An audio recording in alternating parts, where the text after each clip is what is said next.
কিসের কালেমা পড়ছত? কয় আমি পলিটিক্সের কালেমা পড়ছি। কয় সুরা পলিটিক্সের কালেমা কি? কয় দোস্ত শুন ভালো করে, আব্দুল্লাহর পুত্র মুহাম্মদকে আমি দাওয়াত দিয়া নিয়ে আমার বাড়িতে খাওয়াইছিলাম। খানার টেবিল থেকে দাঁড়ায় কয় খাইব না। কেন খাবে না? কয় সে বলতেছে আমি মূর্তি পূজারী, সে পয়গম্বর, মূর্তি পূজারীর ঘরে খানা খাবে না। দোস্ত তোরা ক এই মজলিস থেকে যদি আব্দুল্লাহর পুত্র মুহাম্মদ উঠে যায় রে, সমাজের মধ্যে আমি মুখ দেখাইতে পারবো না, সবাই আমার মুখে তুতু দিবে। তাই বাঁচার জন্য আব্দুল্লাহর পুত্র মুহাম্মদের কালেমা পড়ে ঈমান আনছিলাম। এটা আমার পলিটিক্সের কালেমা ছিল। নাউজুবিল্লাহ। একই সাথে চলাফেরা করি, একই সাথে ওঠা বসা করি, ব্যবসা বাণিজ্য আমাদের একসাথে, যা কিছু করি তোরে লইয়া করি, তোরে ছাড়া কোনো কাজকর্ম আমরা করি না। কিন্তু আশ্চর্য হলাম, কালেমাটা পড়লি একবারও তো আমাদেরকে জানাইবার মন মানসিকতা রাখলি না। তুই না ব্যবসা করস আমাদের সাথে? বলে হ্যাঁ। চাকরি করস আমাদের সাথে, খেলাধুলা করস আমাদের সাথে, আমরা সব কাজে তোরে রাখি, কিন্তু কালেমা পড়লি আমাদেরকে জানাইলি না। দোস্তরে একসাথে বোতল খাই, বোতল যদি অর্ডার দিস 4-5টা বোতলের মধ্যে তোর নামে একটা বোতল থাকে। বোতল বুঝছিনি? বোতল খাই তোরে লইয়া। দোস্ত ক্লাবে গিয়া যদি নাচানাচি করতে যায়, তোরে লইয়া নাচানাচি করি। তুই ক্লাবের সাথে নাচানাচি করি, রাতের রানীদের সাথে দেখা করতে যাই তোরে লইয়া। এরা কেসিনোতে টাকা লাগাইলে তোরে লইয়া লাগাই, আখাম কোকামের পিএইচডি করলে তোরে লইয়া করি। তারপরে দুর্নীতি, সাদাবাজি, টেন্ডারবাজি যা আছে সব তোরে লইয়া করি। যত দুর্নীতির টাকা আছে সব একটা খামের ভিতরে বইরা বাগ কইরা তোর টেবিলের তলে পৌঁছাইয়া দেই। বল দোস্ত কোন কাজে তোরে বাদ রাখলাম? সব কাজে তোরে জড়িত রাখলাম। আমাদের অবৈধ টাকা তোর কাছে যায় গোপনে খামের ভিতরে, নাচানাচি তোরে রাখি, বোতল খাবার তোরে রাখি, সব জায়গায় তো বন্ধুত্ব তোরে রাখছি। কিন্তু বন্ধু হইয়া আব্দুল্লাহর পুত্র মুহাম্মদ আমাদের শত্রু, তার সঙ্গে হাত মিলাইলি। তুই না নেতা হইতে চাস? আজকের পর থেকে আমরা তোরে ঘোষণা দিলাম, বন্ধু মহলের মধ্যে যে কষ্ট তুই দিছস, আজকের পর থেকে তোর সাথে কোনো সম্পর্ক নাই, তোর সাথে আমাদের কোনো পরামর্শ নাই। বোতল খাওয়া নাই, কেসিনোত যাওয়া নাই, দুর্নীতিত নাই, টেন্ডারবাজিত নাই, কোনো কাজেই তোরে রাখবো না। বন্ধু মহল থেকে তোরে আমরা বয়কট করে দিলাম। এ যুবক ভাই, দিলের কান লাগাইয়া কথাগুলি শুনবেন, বিশেষ করে ইয়াং জেনারেশন যারা, এখনকার জেনারেশনদের জন্য কথাগুলি খুব গুরুত্বপূর্ণ। কারণ আজকের সমাজ ধ্বংস হয় একমাত্র বন্ধুর কারণে। যা নষ্ট হইতেছে সব বন্ধু, যেখানে যাইবেন সেখানে বন্ধু জড়িত। এই জন্য আমি আপনাদের কাছে নসিহত করব, যারে তারে বন্ধু বানানো যাবে না। যখন যারে মনে চায় বন্ধু বানাইবেন না। আপনার জীবন ধ্বংস হওয়ার জন্য, কেরিয়ার ধ্বংস হওয়ার জন্য, লাইফ ধ্বংস হওয়ার জন্য বন্ধু যথেষ্ট। এই যুবক ভাই একটু আওয়াজ দিবেন। আপনাদের জীবন নষ্ট হওয়ার একটা পথ হলো বন্ধু। কারণ বন্ধু এমন এক জিনিস, বউয়ের কাছে যেটা কয় না এটা বন্ধুর কাছে কয়।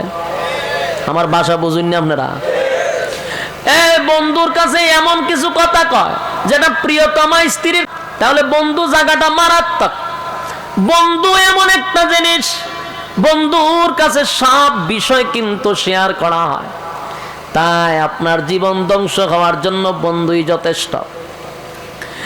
বন্ধু বানানোর ক্ষেত্রে খুব সাবধান।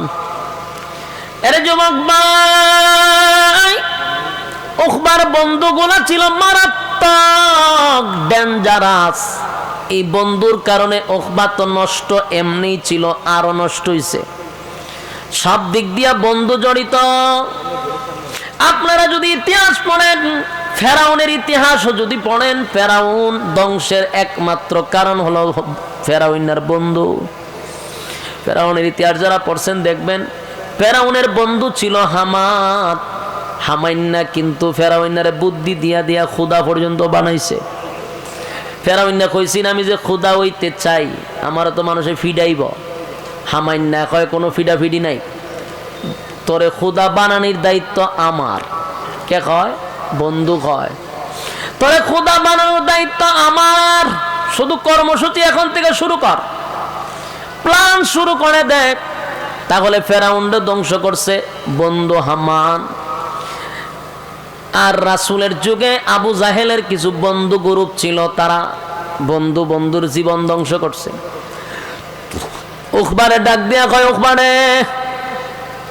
বন্ধুদের সাথে যেই পরিমাণ গাদ্দারি করছস, আজকের পর থেকে তোরে বয়কট করলাম রে, বয়কট করলাম। আর কোনোদিন তোর সঙ্গে আমাদের চলাফেরা হবে না। নেতা ওই তিনি তোরে নেতা বানামো, বোতল খাই তিনি আর জীবনে বালা কইরা খাওয়ামো, ক্লাবও যাই তিনি তোরে যাওয়ামো। আজকের পর থেকে তোর সাথে আমাদের কোনো ওঠা বসা নাই, তোরে বয়কট করলাম। এখন উকবায় চিন্তা করলাম, সর্বনাশ, মুহাম্মাদের কালেমা পড়ার কারণে বন্ধুরা আমাকে ছেড়ে চলে যাবে, নেতাগিরি আমার চলে যাবে, আবু জাহিল্লা সেতা, আমার তো উপায় নাই। তাই উকবার সাথে সাথে একটা পোল্টি মারছে। পোল্টি বুঝুন না আপনারা? সাথে সাথে পোল্টি মারছে। ডাক দেয়া কয়, দুস্ত দাঁড়া, আমার সাইরা যাবি না দুস্ত রে। আমি কালেমা পড়ছি কথা ঠিক, কিন্তু এটা অরিজিনাল মুহাম্মাদের কালেমা পড়ছি না। জুড়ে কন্যা নাউযুবিল্লাহ। কি পরিমাণ পোল্টি মারছে। আমি কালেমা পড়ছি গো, কিন্তু আমি কালেমাটা আব্দুল্লাহর পুত্র মুহাম্মদের কালেমা পড়ি নাই। আবু বকর যেই কালেমা পড়ছে আমি সেই কালেমা পড়ি নাই। উমর যেই কালেমা পড়ছে সেই কালেমা পড়ি নাই। এখন বন্ধুরা কয়, তুই কোন কালেমা পড়ছ? দুস্ত রে, আমি পলিটিক্সের কালেমা পড়ছি। যারে তারে বন্ধু বানানো যাবে? এ যুবক ভাই, উকবা ডাক দিয়া কয়, কালেমা পড়ি নাই, সাথে সাথে পল্টি মারছে। আমি কালেমা পড়ছি গো। কিসের কালেমা পড়ছ? কয়, আমি পলিটিক্সের কালেমা পড়ছি। কয়, সুরা পলিটিক্সের কালেমা কি? দুস্ত শুন ভালো করে, আব্দুল্লাহর পুত্র মুহাম্মদকে আমি দাওয়াত দিয়া নিয়ে আমার বাড়িতে খাওয়াইছিলাম।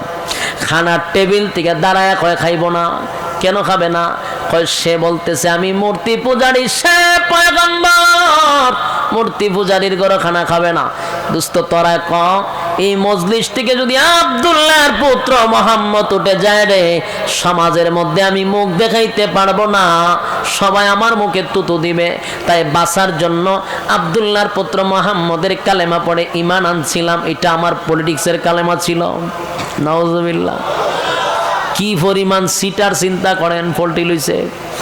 এ যুবক ভাই, উকবার বন্ধুগুলা ছিল ডেঞ্জারাস, মারাত্মক, এর থেকে আরো বেশি শিয়ানা। বন্ধুগুলা ডাক দেয়া কয়, দুস্ত রে, এত সহজে তোরে আমরা বিশ্বাস করতে পারি না, কারণ তুই বন্ধু মহলের সাথে বেঈমানি কইরা লাইছস, সুতরাং তোরে এত সহজে বিশ্বাস করা যায় না। আমরা জানি আব্দুল্লাহর পুত্র মুহাম্মদের কালেমা যে পড়ছে রে, কালেমা যে একবার পড়ছে জীবন চলে যেতে পারে, কিন্তু ঈমান ছাড়তে পারে না।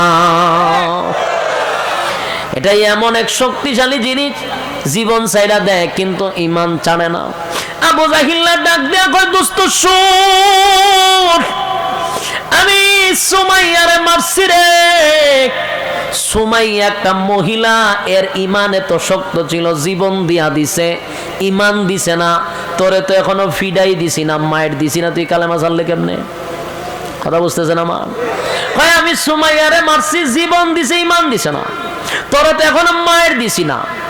তোরে যখন সাইজ করুম তখন তুই কালেমা ছাড়তে, তুই তো সাইজই করছি না, তোর তো ফিডা খালি শুরু করো। বন্ধুরা এর হুমকি দিতে, তোরে ফিডায়াম, তোরে সাইজ কইরাম। এবার উকবা কয়, দোস্ত শুন, সত্যিকারের কালেমা আমার ভিতরে ঢুকাই নাই। সত্যিকারের কালেমা যারা একবার ভিতরে ঢুকাইছে, জীবন চলে যেতে পারে, কালেমা ছাড়তে পারে না। জোরে কম সুবহান। এ যুবক ভাই, বক্তব্য কার? বেঈমানের বক্তব্য, তারা নিজেরাই স্বীকার করতেছে।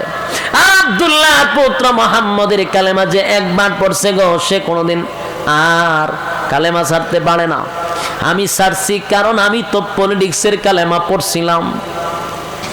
এবার এই যুবক ভাই, আবু জাহিল্লাহ এর মধ্যে হলো উমাইয়া, আরো আছে কয়েকটাই, তো সবটি আল্লাহ জাহান্নামের সিল মেরে রাখছে। সবটি শয়তানগুলি এর বুদ্ধি দিছে, দুস্থ দাঁড়া, তুই যে ফল্টি বাজ আমরা কেমনে বুঝবো? তুই আবার ফল্টি দিতে নাই এমন তো কোনো গ্যারান্টি নাই। তুই যে অরিজিনাল কালেমা পড়ছত না ডুপ্লিকেট কালেমা পড়ছত আমরা এখনো কনফার্ম না। এটা কনফার্ম হওয়ার জন্য একটা কাজ করতে হবে। কি কাজ? তুই যদি আমাদের কথা শুই না, আমাদের কথা মতো কাজ করস, তাহলে বুঝতে পারবো তুই আমাদের দলে আসছ, মুহাম্মদের দলে না।